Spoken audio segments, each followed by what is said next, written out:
Eu quero compartilhar com vocês de um texto do livro do Gênesis, capítulo 41.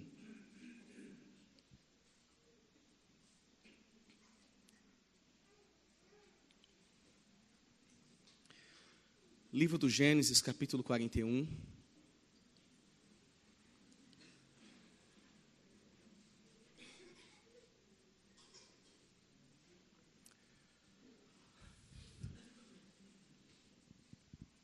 Os irmãos estão comigo? Amém. Todos estão comigo? Amém.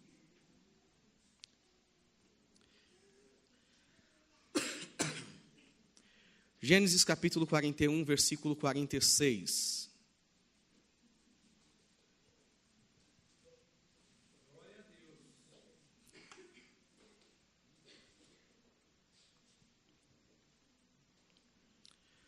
Um texto bem conhecido dos irmãos, uma história bem presente, bem viva, mesmo tendo passado tanto tempo assim. O texto vai dizer assim no verso 46.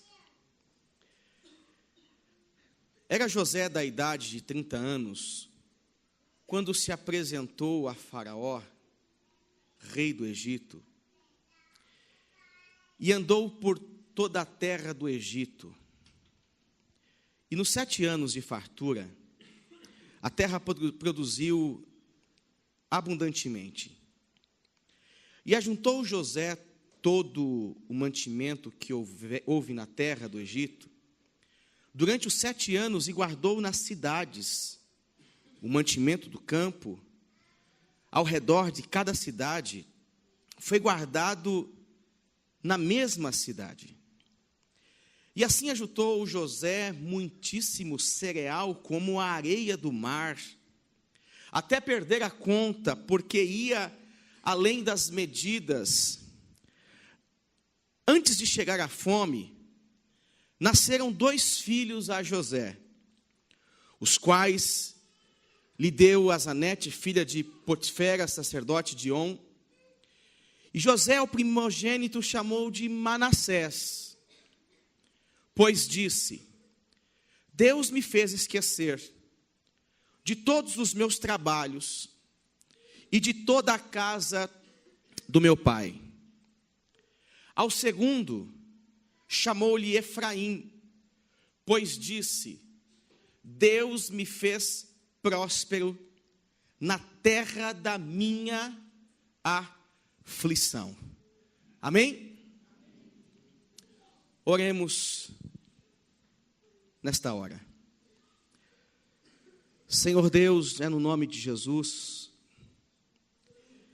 que a sua palavra é lida e será pregada mais uma vez por mim nesse dia, e eu quero te agradecer por isso, Senhor, por essa oportunidade que eu tenho, por essa oportunidade que nós temos de ouvir a sua palavra, Senhor.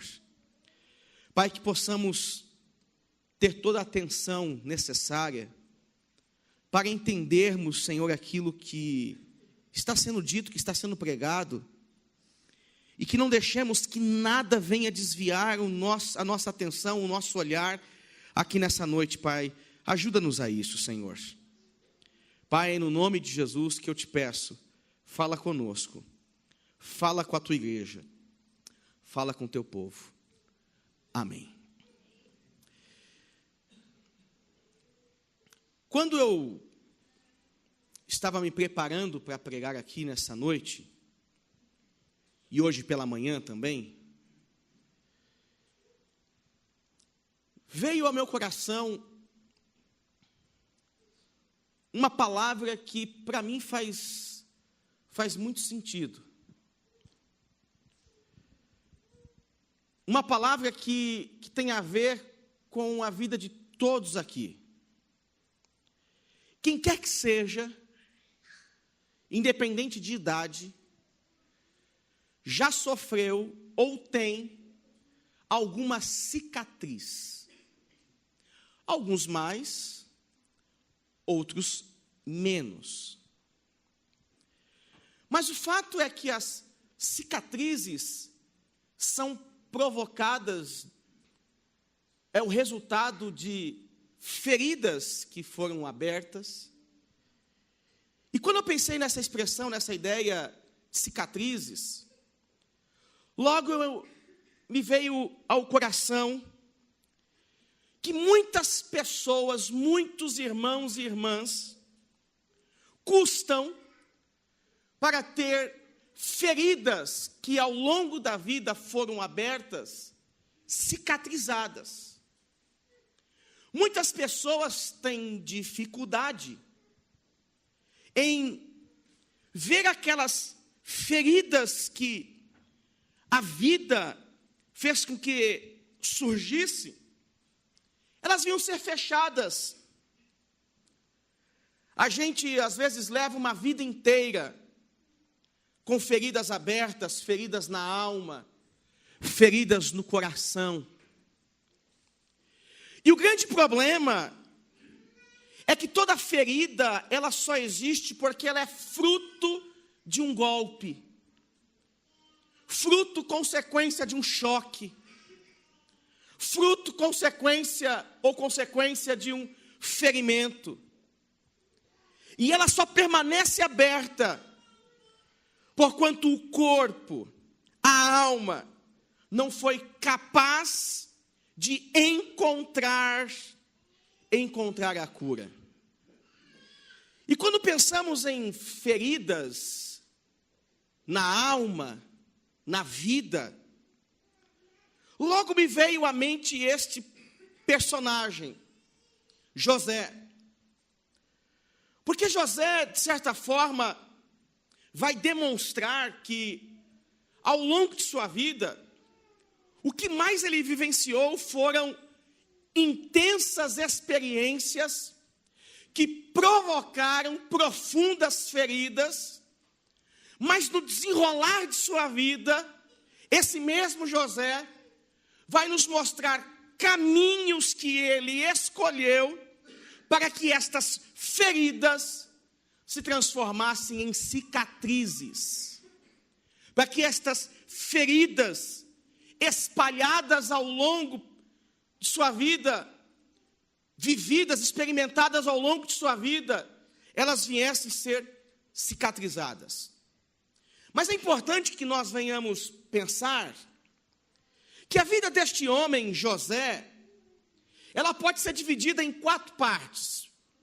Primeira parte do capítulo 37, em que José está na casa de seu pai, como um sonhador, junto com seus irmãos, junto com sua família, e de repente ele tem um sonho, em que a interpretação desse sonho produz uma grande ira, gera uma grande desconfiança, descontentamento em seus irmãos, porque a tônica do sonho era: você será maior do que nós vamos nos dobrar diante de você, você será maior do que nós.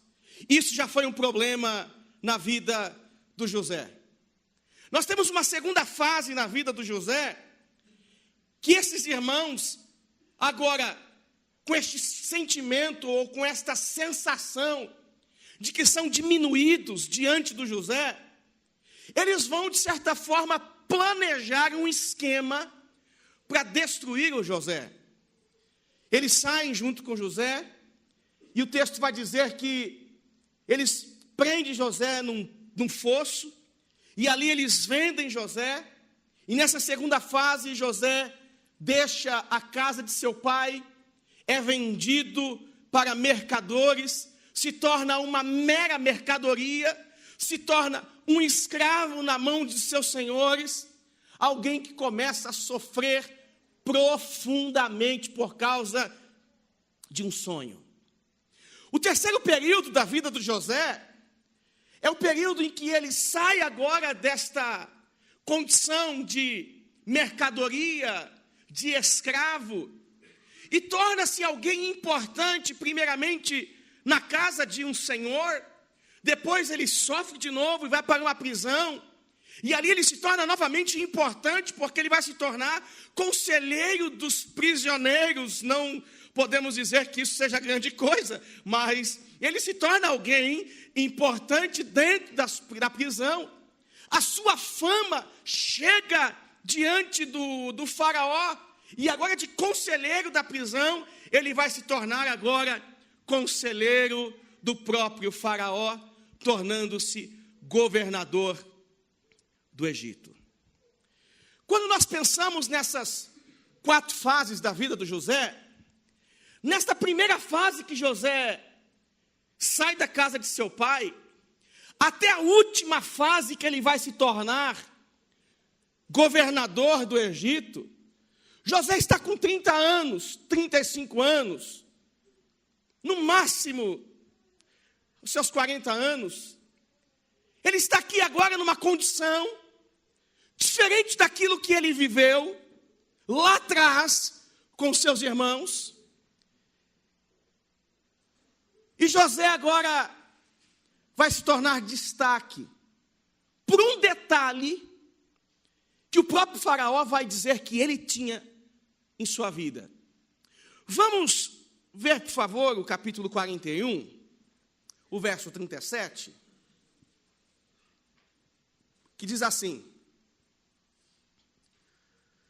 depois de faraó receber o conselho de José,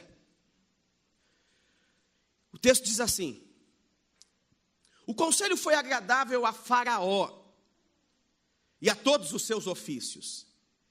E disse o faraó aos seus oficiais: acharíamos porventura homem como esse em que há o Espírito de Deus?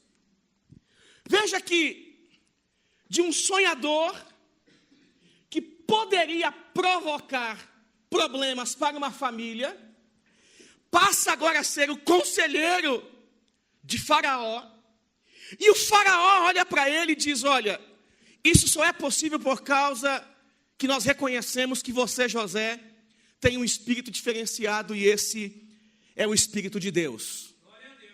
Aleluia. Esse é o Espírito de Deus. E o texto vai dizer no verso 39, que esse reconhecimento por parte de faraó não para aí. Veja só o versículo 39, por favor. Os irmãos reconheceram José como uma ameaça. José é vendido e é reconhecido como uma mercadoria. Dentro da prisão ele é reconhecido como conselheiro. Por faraó ele é reconhecido como conselheiro. E agora vem a consequência dessa história de reconhecimentos na vida do José. Verso 39 do capítulo 41. Depois disse faraó a José: visto que Deus te fez saber tudo isso, ninguém há tão ajuizado e sábio como tu. Administrarás a minha casa, e a tua palavra obedecerá todo o meu povo. Somente no trono eu serei maior do que tu.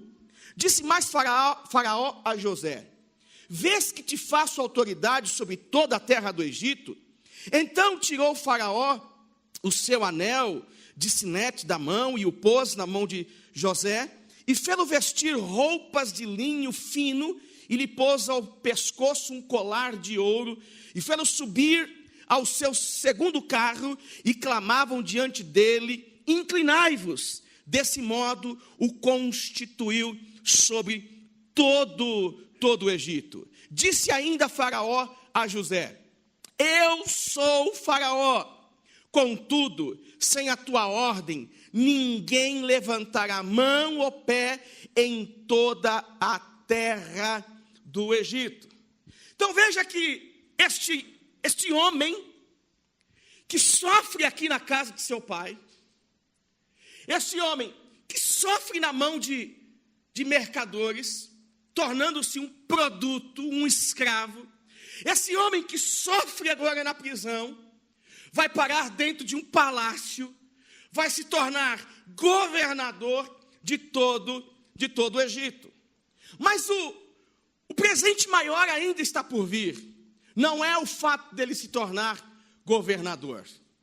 O presente maior, e eu acredito aqui que seja este para José, é a possibilidade de ser pai. Depois que você se torna pai, você diz, isso é um presente. Mesmo que às vezes seja um presente de Troia, porque olha, tem dia que não é nada fácil. Mesmo que às vezes, principalmente à noite, né? A gente quer dormir, a gente quer descansar, mas é um presente que a gente ama de forma incondicional. Incondicional, da forma que estiver, da forma que vier, da forma que se comportar, passou os 5 minutos, a gente ama e acabou. E José está recebendo agora um presente em tanto, ele se torna pai aos quase 40 anos de idade, pai primeiramente de Manassés, e depois pai de Efraim. É interessante que José e a sua história, ela será sintetizada no fato dele colocar nomes em seus filhos, que representam tudo o que ele sentiu, tudo o que ele experimentou, e o que ele estava vivendo naquele exato momento. Primeiramente ele vai dizer, eu vou dar o nome de Manassés, porque os meus pais, os meus irmãos, eu quero esquecer tudo que aconteceu no meu trabalho, na minha casa, na casa do meu pai, eu esqueço tudo, isso já está no passado, isso faz parte da minha história, isso faz parte da minha vida, passou. E aí nasce um novo filho, Efraim. O Senhor me prosperou, tem me prosperado nessa terra poderosamente. O Senhor tem me ajudado, o Senhor tem sido favorável, o Senhor tem sido misericordioso, é o Senhor que tem me ajudado. José, então, é esse grande exemplo de alguém que vivenciou muitas situações, alguém que foi, de fato, ferido por muitos problemas, e cá para nós, feridas familiares demoram para cicatrizar. Feridas familiares de gente que está ligado a nós, sangue do sangue, demoram mais tempo de gerar certas cicatrizes. Imagine José convivendo com a ideia de que os seus irmãos o traíram, o venderam, o trocaram, só porque ele recebeu e teve um sonho. Isso é trágico, isso é difícil, mas se eu pudesse falar o que José utilizou para cicatrizar aquelas feridas abertas em sua alma, eu diria uma palavra: perdão. Perdão, perdoo os meus irmãos, perdoo aqueles que me fizeram de escravos, perdoo aqueles que me mandaram para o cárcere. Perdão. Perdoar não é uma tarefa fácil. Perdoar não é uma missão para todos, talvez. Que todos vão conseguir cumprir essa missão. Mas eu posso afirmar que perdoar é essencial para a sobrevivência. Há quem diga que o perdão é a cura, principalmente para quem perdoa. Perdão é cura para quem perdoa. Perdão é remédio para quem perdoa. Porque, meus irmãos, aqueles que não perdoam e que vivem nesta situação da ausência do perdão, vivem eternos sofrimentos. Porque a vida não é normal. Você entra numa igreja e o pastor fala: ou o líder religioso fala de alguma coisa relacionada a amor e perdão, o que vem na tua cabeça? Aquela imagem, aquela pessoa. Você vai sair de férias, quem te acompanha? Aquela pessoa. Você senta à mesa para comer, quem te acompanha? Aquela pessoa. Você está namorando, quem te acompanha? Aquela pessoa. Me parece que não perdoar nos torna escravos de alguém ou de alguma situação. Não perdoar nos faz ser escravos de alguém. E a gente fica preso, aprisionados a essa pessoa, a este indivíduo. Me parece que perdão, nas palavras de Jesus, ele se trata de uma decisão. Nos lembremos da oração de Jesus. Qual foi ela? Pai nosso, que estais nos céus, santificado seja o teu nome.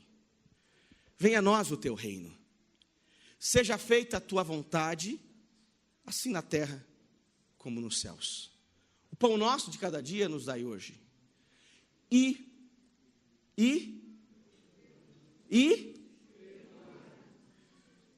perdoai ou perdoa as nossas dívidas ou ofensas. Aí, vamos continuar a oração? Vamos continuar a oração? O que a oração diz?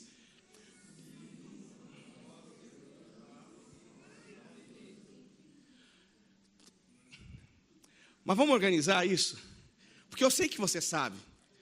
Eu sei que você sabe oração. Eu sei que você sabe que quem ensinou não foi Fernando, foi Jesus. Olha só. A primeira é uma das primeiras orações que nós aprendemos, independente de igreja que frequente. Se a pessoa é cristã, ela vai aprender essa oraçãozinha desde pequeno. Vamos lá. Papai do céu. Vamos lá. Pai nosso que estais nos céus. É assim. Só que a gente fica tão viciado na oração que ela se torna, de fato, um elemento da nossa religiosidade e não um elemento da nossa prática de vida. A oração é: perdoe as nossas dívidas ou ofensas.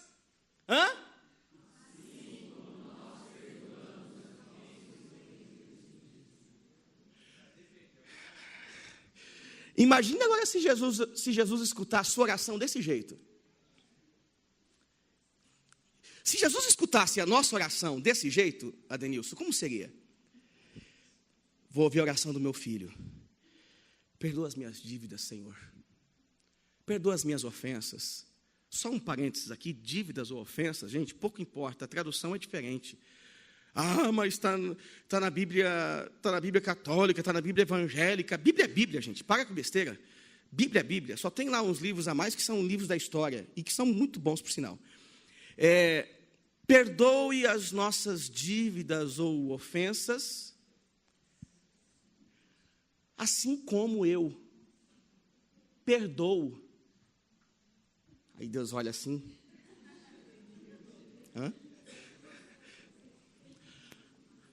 Que história que é essa de assim como? Que história que é essa? Assim como você perdoa?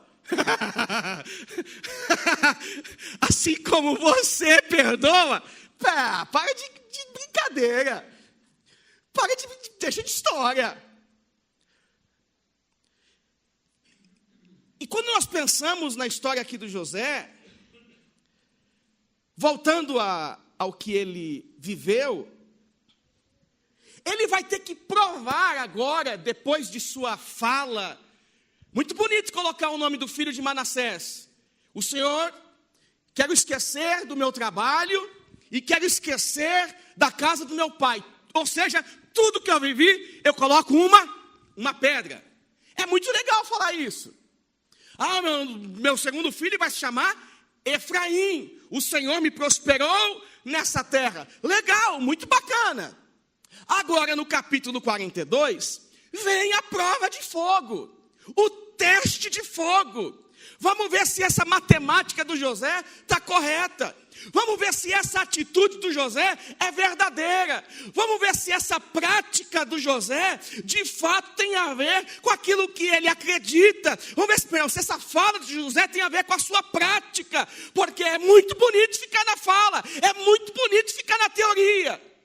E é muito bonito eu olhar assim para a pessoa e falar, eu te perdoo, e a gente nunca mais se cruzar. Bacana. Eu perdoo mesmo. Eu nunca mais vou te ver, Magda. Então a gente está aqui, você está aqui, eu estou ali e acabou. É legal esse tipo de perdão. É bacana. Olha só o capítulo 42, por favor. Versículo 6 do livro do Gênesis. 42, verso 6. José era governador daquela terra. Lembremos que saiu da casa de seu pai, saiu da escravidão, saiu da prisão e agora ele é um governador. A gente andou na história. Era ele quem vendia a todos os povos. E os irmãos de José, verso 6, estou lendo do capítulo 42. E os irmãos de José vieram e se prostraram, o rosto em terra perante ele. Gente, quem é que está se dobrando aqui diante do José, o governador, que pode mandar matar a qualquer momento? Quem é? Quem são os irmãos dele aqui? É os que tiveram ele como uma ameaça, é os que venderam e tornaram ele uma mercadoria, é os que fizeram ele entrar numa prisão, ele foi acusado de assédio sexual na casa do seu chefe. Gente, José provou de todo tipo de desgraça. Por causa de quem? Dos irmãos que conspiraram contra ele. E agora quem está de joelho diante do José aqui? Pai, perdoe as minhas dívidas assim como eu perdoo aos meus irmãos. Pai, perdoa as minhas dívidas, assim como eu perdoo, nós perdoamos. Nós perdoamos. O texto vai dizer no versículo 7, do capítulo 42, que José vai dar uma pimentada nessa relação. Olha só o que acontece.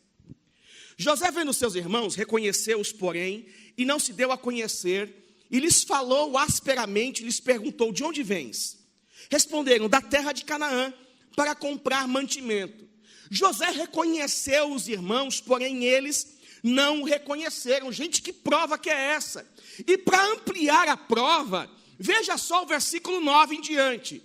Então se lembrou José dos sonhos que tivera a respeito deles e lhes disse, vós sois espiões. José está criando uma situação aqui para prejudicar os seus irmãos. Vós sois espiões e viestes para ver os pontos fracos da terra. Olha a resposta agora desses homens. Responderam, não, Senhor meu, preste atenção nisso, mas vieram os teus servos para comprar mantimento. Legal, vamos para o versículo 11, que aí eles chutam balde. Somos todos filhos de um mesmo pai, somos homens honestos. Gente, José estava aqui e foi vendido por quem? Por essa trupe aqui que chega agora de joelhos diante dele. E eles estão dizendo, somos homens, o quê? Como é que você se comportaria com isso? Você voaria no pescoço dessa pessoa?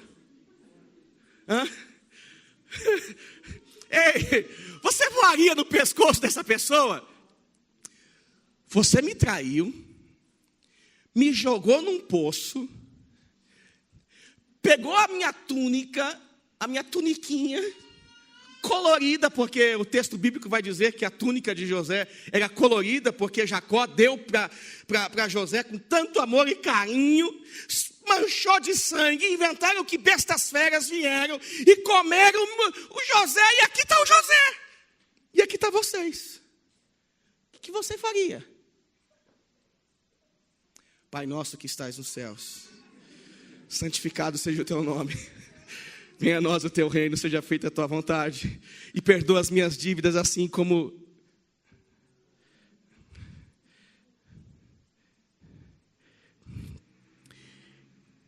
Eu lembro de você, seu miserável.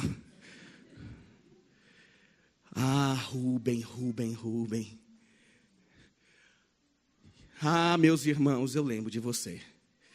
E o texto vai dizer que esses homens, então, eles afirmam o seu caráter perante o homem traído. E vai dizer, nós somos homens honestos. Os teus servos não são espiões. E, gente, cá para nós, para quem está ferido, ouvir desculpas ou justificativas só aumenta a inflamação da alma, potencializando a dor. Para quem está ferido na alma e escuta desculpas do outro lado, essas desculpas só servem para potencializar a dor. Para você ficar com mais raiva ainda desse feliz.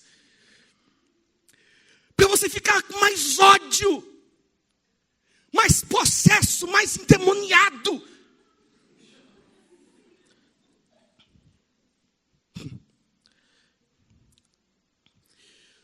Mas o fato é que o texto vai se desenrolar com José abusando de sua autoridade. Ele vai criar situações, ele vai tentar preservar a sua identidade de todas as maneiras. Mas uma coisa que me intriga é que ele poderia pagar o mal com o mal. E José vai construir uma situação em que ele vai fazer com que todo mundo apareça na sua presença. E o capítulo 43, vamos para lá, por favor. O versículo 29 vai dizer que José, depois de fazer um acordo com seus irmãos, porque ele deu a eles sacos de cereais e colocou ali dinheiro dentro do saco de cereais para tentar incriminar os seus irmãos. O texto vai dizer que José, ele faz um acordão com os seus irmãos. Tá, eu sei que vocês estão em 10, existe o mais novo que está lá na casa do pai. Vamos fazer o seguinte, eu deixo vocês viverem, eu deixo tudo ficar certinho aqui, se vocês me trouxerem o irmão mais novo de vocês, que é o Benjamim. Eu quero ver esse menino, se é verdade que vocês estão falando para mim. E o capítulo 43, versículo de número 29, vai dizer assim: levantou-se José os olhos e viu a Benjamim, seu irmão, filho de sua mãe, e disse: é este o vosso irmão mais novo, de quem falastes? E acrescentou: Deus te conceda graça, meu filho. José se apressou e procurou onde chorar, porque se movera no seu íntimo para com seu irmão, e entrou na câmara e ali ele chorou. Eu fico imaginando esse momento tão difícil de José, de reencontrar essas pessoas que faziam parte de sua vida e que deliberadamente resolveram trair-lhe, vender ele. E aqui José estava dando provas de que ele realmente não tinha mais feridas em sua alma, e sim apenas cicatrizes. Por que eu estou falando de cicatrizes e feridas? Feridas, quando você aperta, coloca o dedo, dói. Cicatrizes não geram mais dor. quando situações são cicatrizadas em nossa alma, cicatrizadas em nosso coração, aquilo para de doer e a gente é curado. José se viu nessa situação. Eu estou diante dos meus irmãos, os meus traidores, eu estou diante daqueles que me fizeram tanto mal, e agora eu só posso fazer uma coisa, é perdoar os que me ofenderam, os que fizeram mal para mim. E se você avançar um pouco essa história, e for agora para o capítulo 45, veja só, por favor.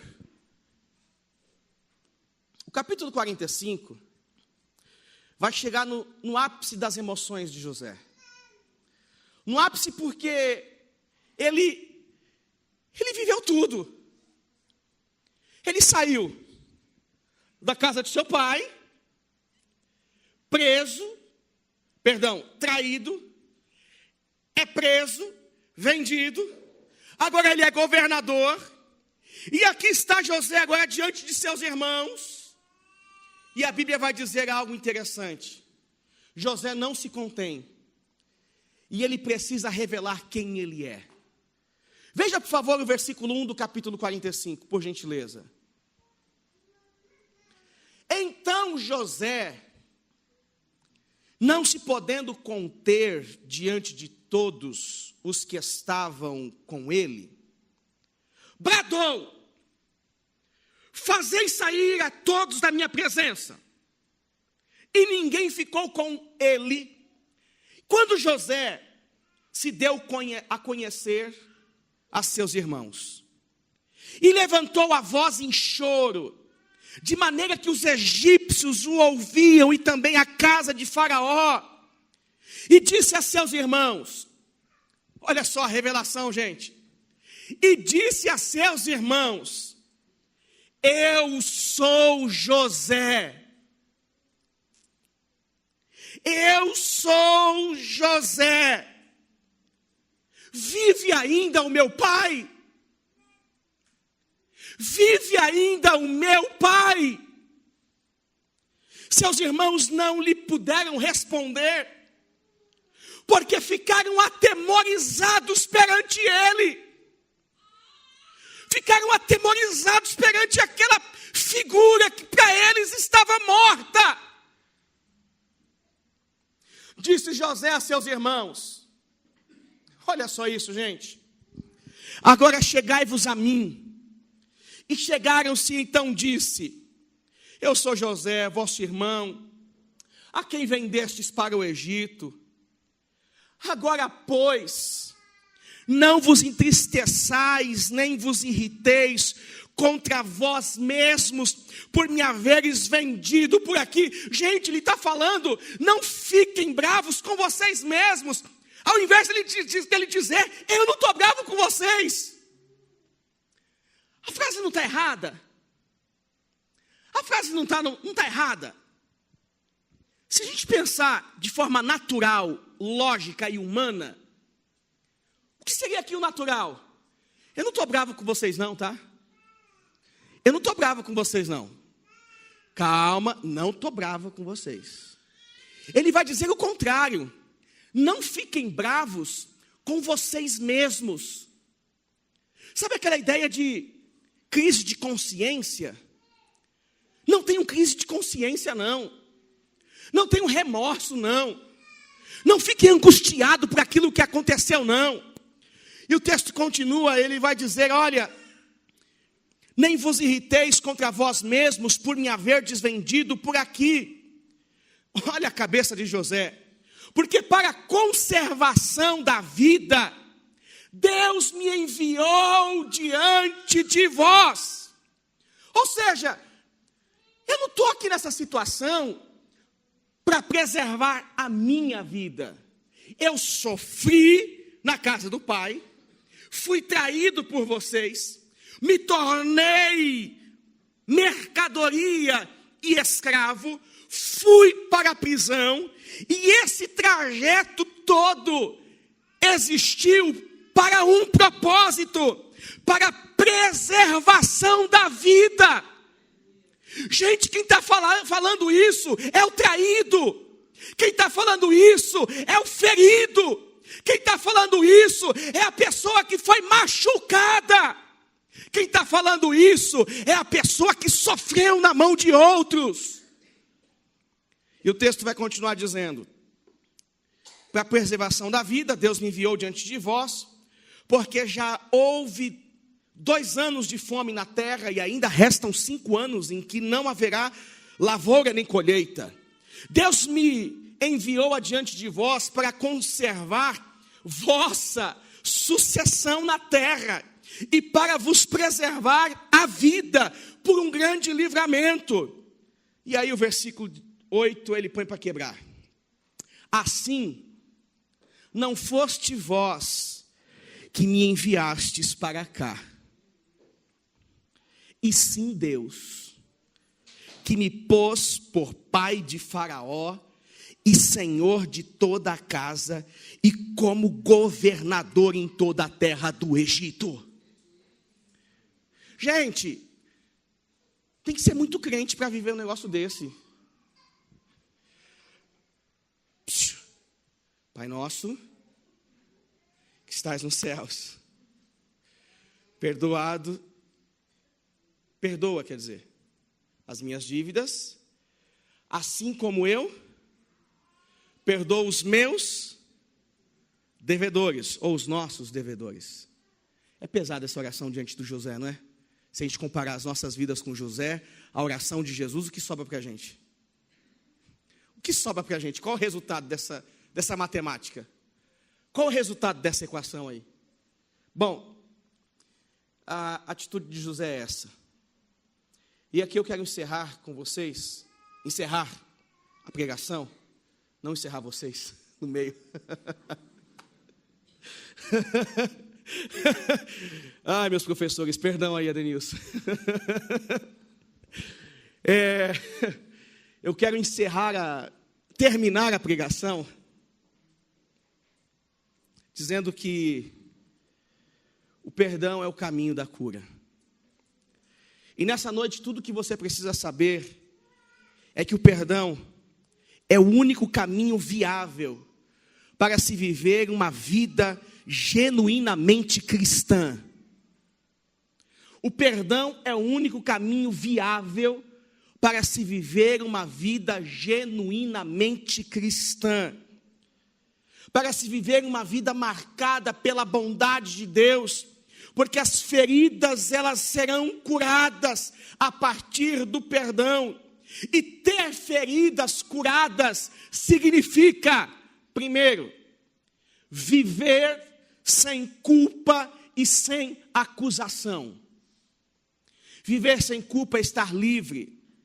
Viver sem acusação é não ser castigado. Ser curado dessas feridas na alma significa experimentar a bênção do perdão, a bênção de Deus. Dessa maneira, perdoar significa provar da reconciliação. Porque o que acontece com essa família depois do perdão é o projeto de Deus para todo cristão. Veja, por favor, o capítulo 45, versículo 13. Anunciai a meu pai toda a minha glória no Egito, e tudo que tendes visto. Apressai-vos e fazei descer meu pai para aqui. E lançando-se ao pescoço de Benjamim, seu irmão, chorou, e abraçado com ele, chorou também Benjamim.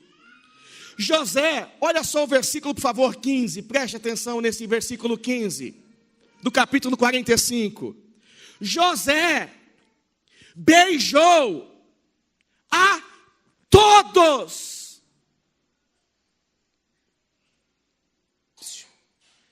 José fez o quê? Não foi o beijo do Judas.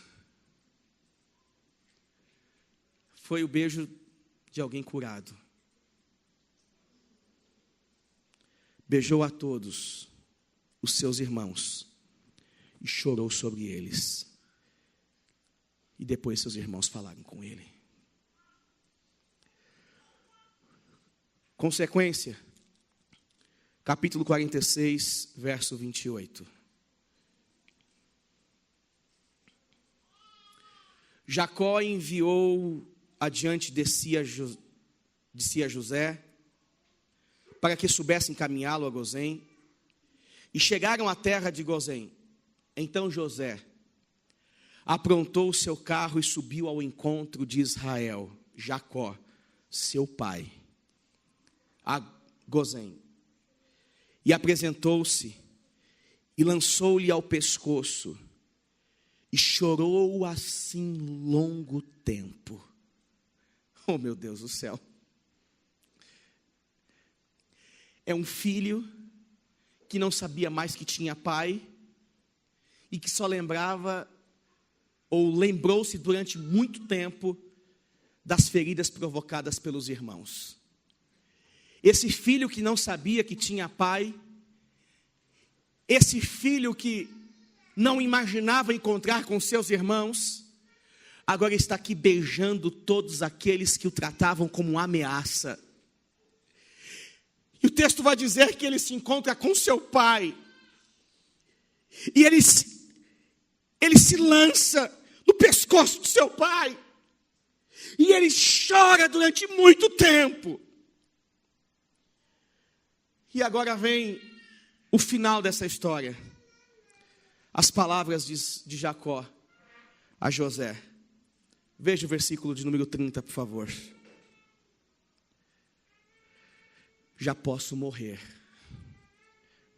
pois já vi o teu rosto e ainda vives.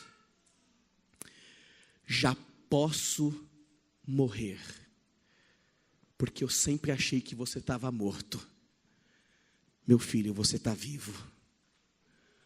O que o perdão não provoca? A reconstrução de uma família, a reconstrução de um lar, a reconstrução na vida de pessoas que estavam à parte, uma em cada canto, uma vivendo cada experiência, e agora nós temos aqui uma família reconstruída por causa do perdão. E meus irmãos, isso aqui é o significado da mesa, porque a mesa do Senhor contém perdão. É por causa do sacrifício de Cristo que nós somos perdoados. Na mesa do Senhor, o padrão dessa mesa é o perdão. Então todos nós cristãos, servos do Senhor, provamos desse perdão. E se nós provarmos desse perdão ao longo da nossa vida, todas as feridas abertas em nossa alma não passarão apenas de cicatrizes, lembranças do passado. Lembranças do passado. Mas perdão é uma decisão. Pastor, eu estou orando todos os dias para que Deus venha e me ajude a perdoar. Você vai continuar orando, você vai orar, você vai orar, você vai orar, você vai orar. E se você não pegar o telefone, pegar o carro e se dirigir até aquela pessoa, Deus não vai trazer essa pessoa. Se você de repente se deparar na frente dela e não disser, me perdoa, o perdão não vai acontecer. É uma decisão. É uma decisão. Concorda comigo que José poderia ter feito tudo ao contrário? A gente estaria falando aqui do vingativo José. Poderíamos estar aqui falando do vingativo José. Aquele que não me ajudou na prova, agora vai me ver, como que é? Vai se arrepender. Vocês que gostam aí da música, como que é? Pessoal que gosta da música, eu tenho tudo contra a música, ponto. Não gosto. Você que me viu passando na prova e não me ajudou, vai me ver agora na bênção. E a minha vitória vai ter sabor de mel, ou seja, você vai se lascar e eu vou vencer. por mais que a cantora tente se explicar, por mais que a autora tente se explicar, gente, não dá para explicar o inexplicável. Não dá para resolver o que é impossível de resolver.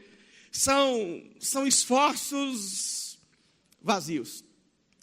E aqui eu encerro dizendo que feridas podem sim se tornar em cicatrizes. Feridas na alma podem se tornar em cicatrizes, desde que haja o perdão. Amém?